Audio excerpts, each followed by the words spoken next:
ನೋಡಿ ಅದು ಸ್ಕ್ರೂಯಿಂಗ್ ಯಾವ ಥರ ಮಾಡ್ಕೋತಾರೆ ಅಂತ ತೋರಿಸ್ತಾ ಇದ್ದೀನಿ. ಫಸ್ಟು ರಿಪೀಸ್ ಪಟ್ಟಿಗೆ ಸ್ಕ್ರೂಯಿಂಗ್ ಮಾಡ್ಕೊಂಬಿಟ್ಟು ಅದನ್ನು ಲೂಸ್ ಮಾಡಿಕೊಂಡು ನೆಕ್ಸ್ಟು ಫೈನಲಾಗಿ ಆ ಕಂಬಿ ಇರುತ್ತಲ್ವ ಆ ಕಂಬಿಗೆ ಡೈರೆಕ್ಟಾಗಿ ಹೋಲ್ ಮಾಡ್ತಾ ಇರೋದು, ಅಂದರೆ ಸ್ಕ್ರೂಯಿಂಗ್ ಮಾಡ್ತಾ ಇರೋದು. ನೋಡಿ ಫೈನಲಾಗಿ ಈ ಥರ ಬರುತ್ತೆ. ಈ ರಿಪೀಸ್ ಪಟ್ಟಿ ಇದೆಯಲ್ವಾ, ಇದು ಆ್ಯಕ್ಚುಲಿ ಅಳತೆಗೆ ಮಾಡ್ಕೊಳ್ಳೋದಕ್ಕೆ ಅಂದ್ಬಿಟ್ಟು ಕರೆಕ್ಟಾಗಿ ಇಟ್ಕೊಂಡಿದ್ದಾರೆ. ಸೊ ಅದನ್ನು ಸೆಂಟ್ರಲ್ಲಿ ಹಾಕ್ಬಿಟ್ಟು ಅದನ್ನು ಯೂಸ್ ಮಾಡಿ ಸೊ ಕರೆಕ್ಟಾಗಿ ಅಳತೆ ಸಿಗುತ್ತೆ. ಸೊ ಆವಾಗ ಆ ಅಳತೆಗೆ ಕರೆಕ್ಟಾಗಿ ಆ ಥರ ಸ್ಕ್ರೂಯಿಂಗ್ ಮಾಡ್ಕೋತಾರೆ. ನೋಡಿ ಈ ಥರ ಬರುತ್ತೆ ಅದು ಫೈನಲಾಗಿ. ನೋಡಿ ಈ ಥರ ಕಾಣಿಸ್ತಾ ಐತೆ.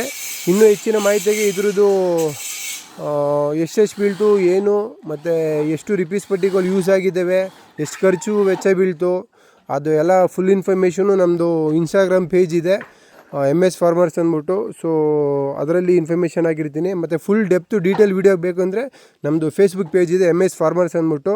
ಸೊ ದಯವಿಟ್ಟು ಫಾಲೋ ಮಾಡ್ಕೊಳ್ಳಿ. ಮತ್ತು ಯೂಟ್ಯೂಬ್ ಪೇಜ್ ಇದೆ, ಯೂಟ್ಯೂಬಲ್ಲೂ ಕೂಡ ಫಾಲೋ ಮಾಡಿಕೊಂಡು ನಿಮಗೆ ಫುಲ್ ಡೀಟೇಲ್ ವೀಡಿಯೋನ ನಾನು ನಿಮಗೆ ನನ್ನ ಯೂಟ್ಯೂಬ್ ಚಾನಲಲ್ಲಿ ಹಾಕ್ತೀನಿ.